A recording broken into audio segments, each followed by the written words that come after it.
One thing you have to keep in mind with the boards that everybody seems to forget about, everybody wants to talk about what the lockout is. You know, it's the 4 boards, a 2-inch lockout, 3 boards, 4 or 5-inch lockout. That's all irrelevant because everybody's arm length is different. So what is a 2 board for one person may end up being a 3 board for another. What's a 5 board for one may end up being a 4 board for another. What you really need to look at more than the board is where the elbow position is at the bottom of the board. So if there is a board on my chest here, and I hit the board, I want to know where that elbow position is at the bottom.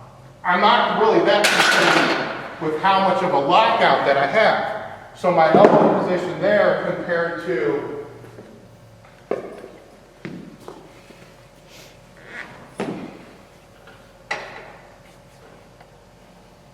my elbow position here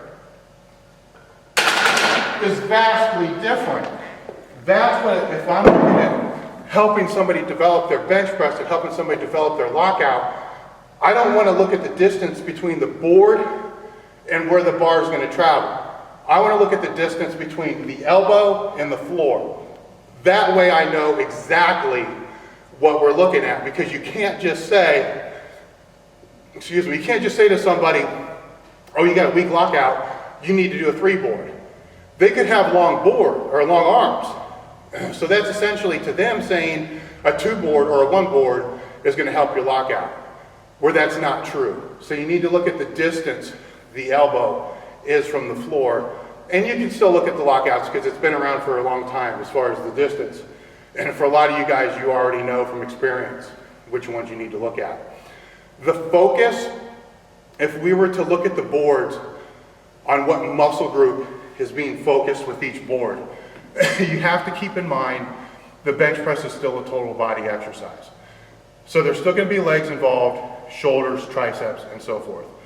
If you want a general recommendation, a 1 board is going to focus more on the chest and the lats.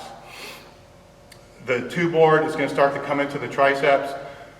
3 and 4 boards also going to be the triceps. The higher you go up in boards though, or the higher your elbow comes, you do begin to tap into the shoulders, because the shoulders have to stabilize what's going on at the top. So the triceps will take care of, are essentially important for the pressing. But once you get to a certain point, something has to keep that bar from going backwards, coming forwards, and that's going to be your shoulders. So the higher you go up on the boards, the more the shoulders are going to begin to become involved with the stability as well. So if people have a hard time setting, the bench press, which essentially when you take the bar out, letting the bar come into you, a lot of times that can be the development or the stability of the trap, shoulders, rotator cuff, and that's where the higher boards can really come in to help them. If they're going to use the higher boards for that purpose, they're going to want to pause the lockout at the top. So it would be a tight press. It's not going to be a drop press. It's going to be a tight press.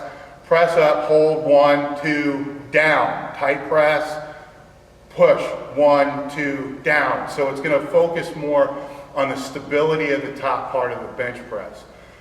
Getting into the other application, which I spoke about earlier with the rehab aspect of the board press, it goes back to what I talked about and just demonstrated with the elbow position.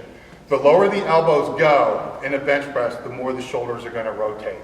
So if you have shoulder problems, the higher the board, the less shoulder rotation. This is where everybody's going to be a little bit different.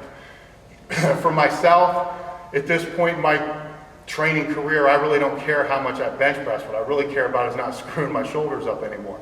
So I'll make sure that I'm going to use a board that's going to bring my elbows down to a position that's even with the bench, which is going to be about a 1 board, 1.5, maybe a 2 board, or what I actually like to use is the soft board, which I'll show here in a minute.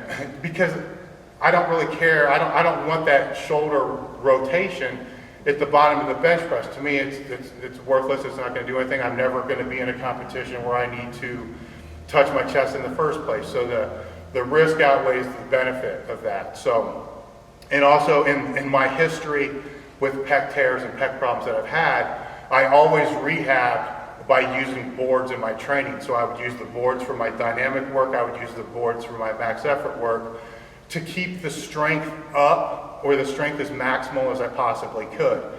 I would do the full range work with very light weights and reverse bands to be able to get the blood into the chest, pec tendon area for the rehab, but at the same time, when you're dealing with coming back from an injury, there's a mental perspective that needs to be addressed, and that's the mental perspective of being able to strain. And even if, you know, it's post-surgery, and you always need to speak to your doctors and physical therapists, and I'll say I'm not either.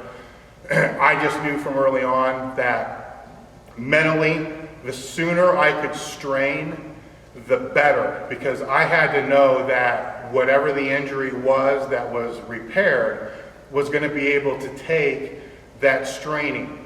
So if I could use a 4-board after a shoulder surgery or pec tear with 95 pounds and it took me 60 seconds to press it back up, that helped to build that confidence that that tendon was going to stay attached.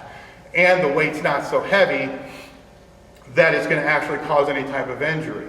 The reverse of that would be if you don't do anything, and then over 4 months you start training again, then all of a sudden you're gun shy anytime you get up to a weight that's equal to where you got hurt before.